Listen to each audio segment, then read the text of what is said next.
श्रीकृष्णाय परब्रह्मणे नमः। श्रीमद्भगवद्गीता ध्यानश्लोकाः। नमोऽस्तु ते व्यासविशालबुद्धे पुल्लारविन्दायत पत्रनेत्र येन त्वया भारततैलपूर्णः प्रज्वालितो ज्ञानमयप्रदीपः प्रपन्नपारिजाताय स्तोत्रवेत्रैकपाणये ज्ञानमुद्राय कृष्णाय गीतामृतदुहे नमः। सर्वोपनिषदो गावो दोक्ता गोपालनन्दनः पार्थो वत्सत्सुधीर्भोक्ता दुक्तं गीतामृतं महत्। वसुदेवसुतं देवं कंसचाणूरमर्दनं देवकी परमानन्दं कृष्णं वन्दे जगद्गुरुम्। அடுத்தது 45வது ஸ்லோகம். அதிருஷ்டபூர்வம் ऋषितोऽस्मि दृष्ट्वा भयेन च प्रव्यतितं मनो मे तदेव मे दर्शय देवरूपं प्रसीद देवेश जगन्निवास। अदृष्टपूर्वं ऋषितोऽस्मि दृष्ट्वा भयेन च प्रव्यतितं मनो मे तदेव मे दर्शय देवरूपं प्रसीद देवेश जगन्निवास. அடுத்த ஸ்லோகத்துலேயும் இதே மாதிரியே தான் வணங்கி கேட்டுக்கிறதா தன்னுடைய கருத்துக்களை தெரியப்படுத்துகிறார் அர்ஜுனன். பிரணம்ய பிரணிதாய பிரசாதையே அப்படின்னு சென்ற ஸ்லோகத்தில் சொல்லும் போது என்ன, முக்கரணங்களாலும், அதாவது மனம் மொழி வாக்கு, மனோவாக்காயம், இந்த 3 நாளையும் தான் வணங்குவதாகும். அதாவது முக்கரணங்களாலும் வணங்குதல், அதுதான் பிரணம்ய பிரணிதாய பிரசாதையே அப்படின்னு. அது சென்ற ஸ்லோகத்தில். இந்த ஸ்லோகத்தில் என்ன சொல்லியாருது, அதிருஷ்டபூர்வம் காணாததை கண்டது போலவும், திருஷ்டுவா கண்டு, ரிஷிதா அப்படி, ரிஷிதகான் அப்படின்னா மனசு ரொம்ப சந்தோஷப்படுது, மகிழ்ச்சி பொங்கி வருது, பொங்குபவனாய் இருக்கிறேன். ஏன், இந்த விஸ்வரூப தரிசனத்தை பார்த்ததுனால. பயேனச்ச பயத்தாலும், மே என்னுடைய மனஹா பிரவ்யஜிதம் பயத்தாலும் என்னுடைய மனம் அப்படியே நில தடுமாறி இருக்கு, குழம்பி போயிருக்கு. அப்புறம் தத்து அந்த இயற்கையான ரூபமேவ உருவத்தையே எனக்கு தர்ஷய காட்டுவாய், தேவேஷ தேவர்களுக்கு ஈசனே, ஜெகன்னிவாசனே இந்த ஜெகத்தின் உறைவிடமே, பிரசீதக கருணை செய்வாய் அப்படின்னு. இப்போது சென்ற ஸ்லோகம் வரைக்கும் அர்ஜுனன் இந்த விஸ்வரூப தரிசனத்தை பார்த்தாச்சு. அந்த அனல் கக்கர வாய், விழிப்பேழ்வாய், அதுக்கப்புறம் வாயிலேருந்து உள்ளுக்குள்ளே போகிற நெருப்புக்குள்ளேயே இருக்கிற மாதிரி ஒரு உருவம், அப்புறம் திக்கே தெரியாத அளவுக்கு எல்லா பக்கத்துலேயும் 4 வித திக்கிலையும் இந்த பெருமாளுடைய உருவம் பறந்து வியாபித்து இருக்குது. ஒரு சரி மேலேருந்து பார்த்துன்னு வரலான்னு பார்த்தா எங்கேருந்து ஆரம்பிக்கிறதுன்னு தெரியல.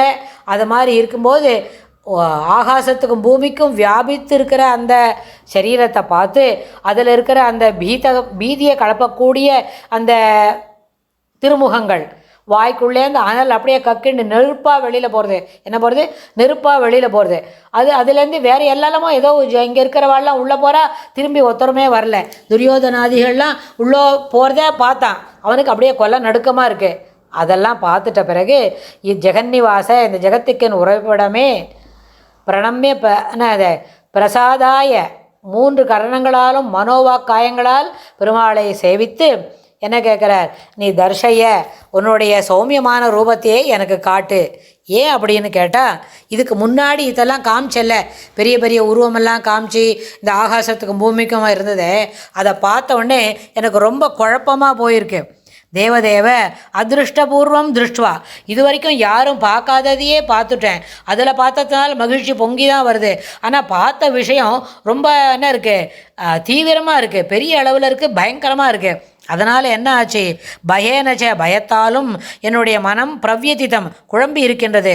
இந்த இயற்கையான ரூபம் உருவத்தையே எனக்கு காட்டுவாய். பெருமாளோட இயற்கையான ரூபம் என்ன, 4 திருக்கைகளோடும் ஒரு கையில் கதை சங்கு சக்கரம் எடுத்துட்டு இன்னொரு கையில் திருக்கையால் அபயத்தை காட்டிண்டு இருக்கிறது தான் பெருமாளோட நார்மலான இயற்கையான ரூபம்.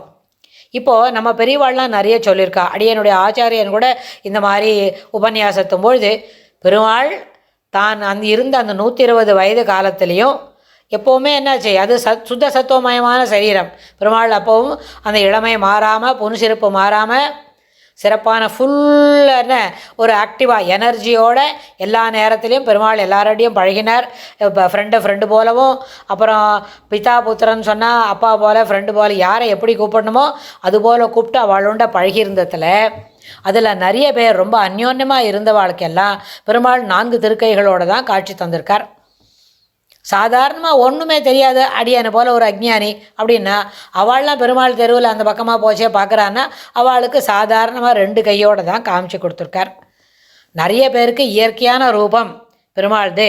பெருமாளை எல்லாரும் இந்த பிருந்தாவனத்தில் பார்த்தா, அப்புறம் குருக்ஷேத்திர யுத்தத்தில் பார்த்தா, பாண்டவ தூதனா ஹஸ்தினாபுரத்துக்கு வந்த பொழுது பார்த்தா அப்படின்னா அவள் எல்லாரும் பார்த்த பொழுது பெருமாள் 4 திருக்கைகளோடு தான் அவருடைய சஞ்சாரம் இருந்தது. தேரில் வந்தாலும், இந்த வீட்டிலேருந்து இறங்கி இந்த ஹஸ்தினாபுரத்து ராஜ சபையிலேருந்து இறங்கி விதுரரோட கிரகத்துக்கு போகிறதானாலும் அங்கே என்ன இருந்தது, பெருமாள் நடந்து இந்த பக்கத்துலேருந்து அந்த பக்கத்துக்கு போச்சே 4 திருக்கைகளோடு தான் சென்றதா பெரியவாள்லாம் பார்த்ததாகவும் அது மாதிரி தான் வர்ணித்து ஸ்லோகங்கள் எழுதியிருக்கிறதாகவும் சொல்லுவாள்.